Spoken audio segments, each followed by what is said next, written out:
I do believe Duke will give you a test this week, and Tom doesn't agree with me. He thinks Duke's going to get blown out. But I like Florida State to have to struggle a little bit here against a defense that I think is very, very sound. So that's how we begin. Well, I think, yeah, I think when you look at the final score, it's going to be lopsided. But I think it's one of those situations where Duke's offense is so blah, especially without their starting quarterback, that if you just lean on them and lean on them and lean on them, they're going to give in at some point. And I'm not talking about effort. I'm just talking about time of possession and the physicality of bringing what Florida State brings to the table over and over again.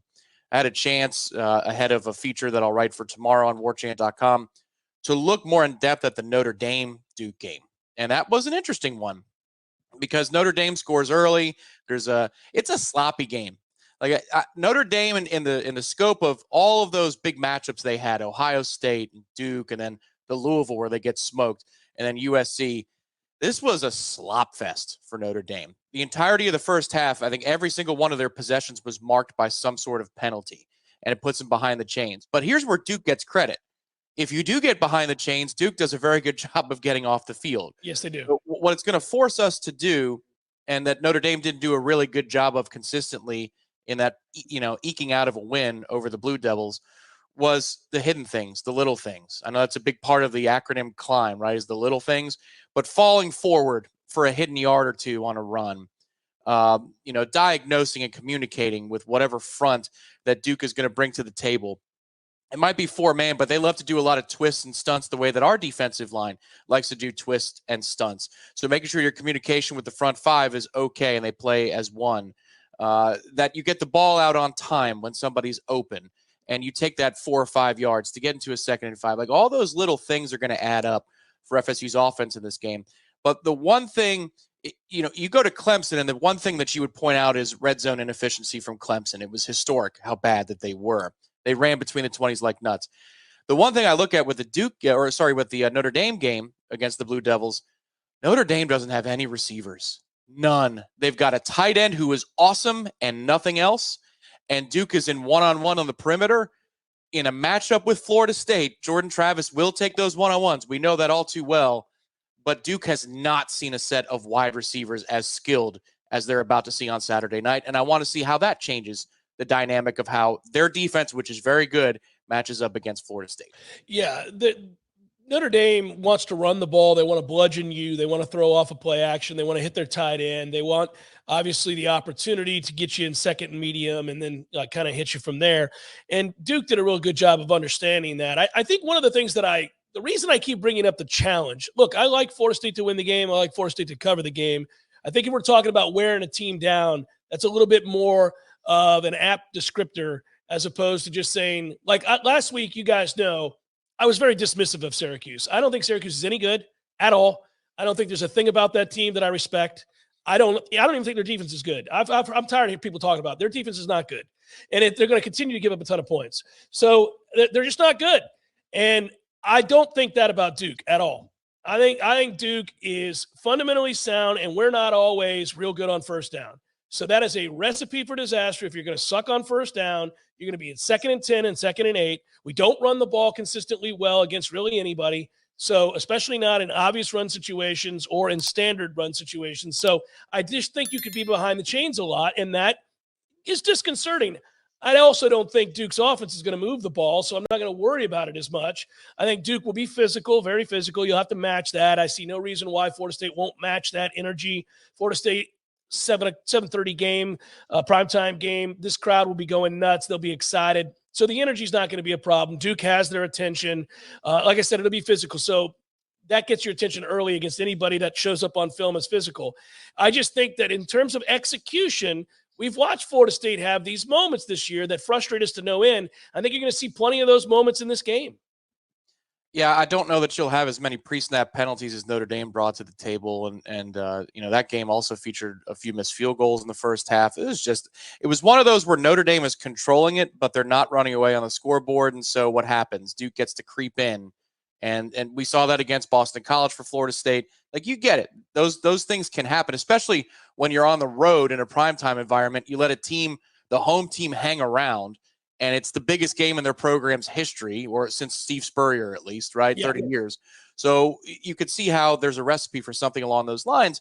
It's just that we are going to play them fundamentally differently than anything that they've seen so far. If you combine, for example, the Clemson game plan, which is a lot of perimeter screens. Remember, we did the scout reverse. What does Clemson's offense bring to the table?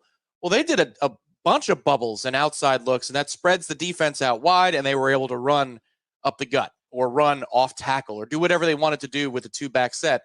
What I'm fascinated to see in a matchup this weekend, one group versus another, that secondary is physical for Duke in terms of getting off of blocks to make plays in the perimeter. But they're not. I mean, this is the best blocking wide receiver group that they're going to see all year long. Correct. So at times, the fight's going to take place on the perimeter. Then, this is a wide receiver kind of game to open up a little bit more on the ground. Jordan needs to run more. We all know that.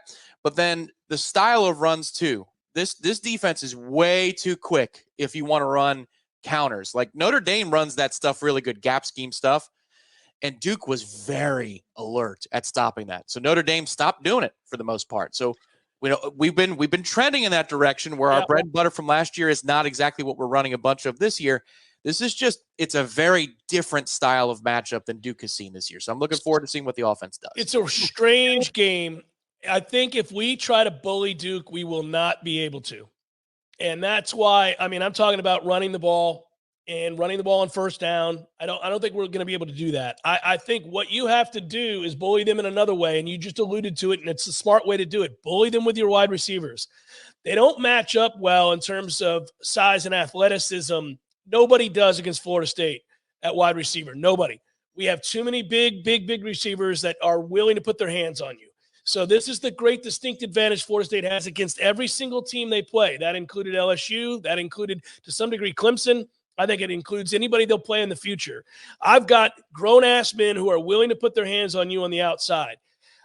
I've got a unique situation with my offensive line. It's not good. It's not bad. It's just So why not allow my receivers to do the blocking and get the ball out quick and kind of bully them that way, and then set up the run using that passing game?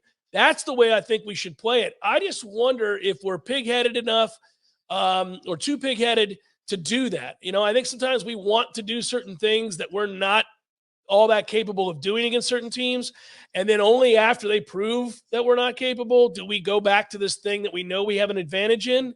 I'd start the game that way. Yeah, agreed. See, the thing is, pig-headed or stubborn or not, whatever you want to term it, I don't know that post-bye we have been put in a position where you've got to scheme things to be open. You could just kind of run your offense and do what you do and figure out what you are coming off the bye. But this is a game where I think it mirrors more of 2022, which is you set things up for a couple of weeks.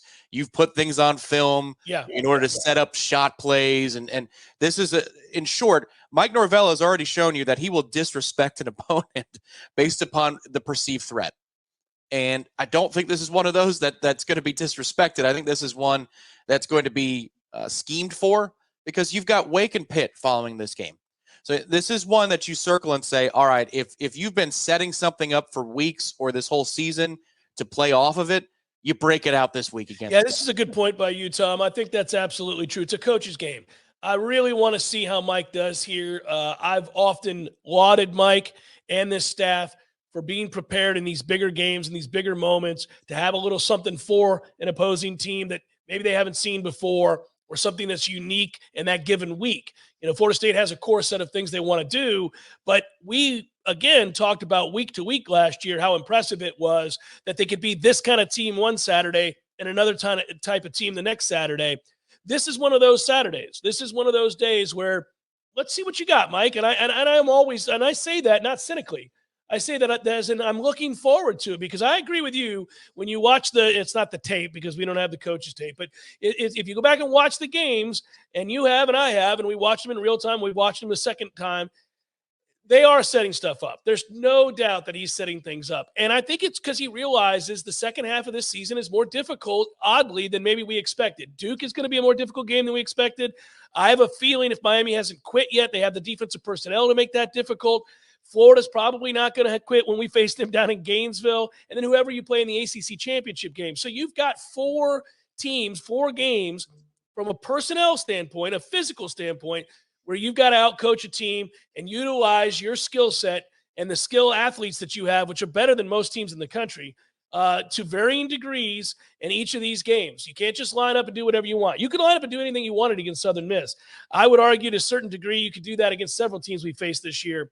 Obviously couldn't do that against Clemson. And you couldn't necessarily do that against LSU in game 1, although in the second half it sure looked like we did anything we wanted. It's fascinating. I think they got 4 tough games coming up after we've played these 6. I think we all thought coming out of the first 4, could you be 1-1 in your 2 big ones? Well, turned out you were 2-0 in your 2 big ones, and you've reached 6-0. I didn't think we thought we'd have after 6 games, another 4 difficult games, but I think we will. It's fair, yeah. I nitpick with Florida. Miami's about motivation. Agreed, 100%. Yeah, I mean, if they care to be there, they have the personnel to fight us. Correct. And you know what? Hopefully you can test them with a good first quarter and see if they still want to be there.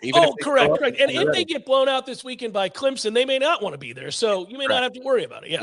Florida, I like the matchup. We stop what they want to do best, which is run the football traditionally. So if we can do that and put Mertz in situations, and that'll get fun. But yeah, again, this is a week where, Mike Norvell has said it's been a message of his all season long. You hear it on all the cinematic recaps. It's about us. It's not about them. Right. Yeah, that's fair. That's fair. It's about us. But there are times, that Miami that played a Pokey Wilson last year, that's set up for a long time. They're doing a lot of different things formationally to have Pokey Wilson wide the hell open in that situation for the first score against Miami to set the tone for the game. That wasn't a coverage bust based upon something that we do every week as our bread and butter, So I think that's what this week is about a little bit. The one thing, a couple of things I'd say about our offense matching up against their defense. We've seen a better defense this year already. We saw it on the road at Clemson. That is a better defense head to toe than what Duke brings to the table. This team cannot cover the tight end. They were unable to do it when the whole world knew Notre Dame is their opponent, that the only guy they have is 88, and they still couldn't cover him. That bodes well for Jaheim Bell and or Kyle Morlock if you want to roll 2 tights out there. And then number 3, they have not seen receivers like this, either the physicality in the blocking game. They left their corners on islands. And if they win those battles on Saturday night, then that's a new reference point. But they haven't proven that they can do so against the Keon Coleman and presumably also Johnny Wilson. So these are 3 reasons I'm excited for this particular game. They also haven't seen a quarterback as mobile as Jordan, provided that he runs. That's also a big question mark, too. It's always a big if with Jordan. You don't know if he's going to incorporate that or not. We don't know if he's physically right. I never know. Week to week, I never know if he's 100% or not. But it feels like a spot on the schedule where if he can, he will. Again, you've got Wake and Pitt coming up. You probably don't need to go bells and whistles with Jordan's legs in those 2 games. Yeah, and any of the big matchups that Florida State has any given week, if he's healthy, I'm running Jordan's ass. I'm running him to death in any of the big matchups because it changes the game, it changes the math, and opens everything else up. And so you're right. I think they will run him if he's healthy enough to run him. I never know. I mean, he's really hard to get a gauge on. He really is. And people think I'm being cynical, and people, think I'm taking shots, that he's MJ Walker, to some extent. I think there's a little MJ Walker in him. And miraculously, after every one of the times his shoulders goes limp, he somehow finishes the game and is fine the next week. But I will say, I don't know what he's dealing with. And with no degree of certainty, I wonder, can he be utilized in that way? Can you run him 7 to 9 times in a game? I know that we've seen them come out before where they were determined to do it and to let the other team know, yeah, we'll run him. That changes everything when they do that, by the way. You can see it early on in games. When they do it, it changes the way teams have to play us.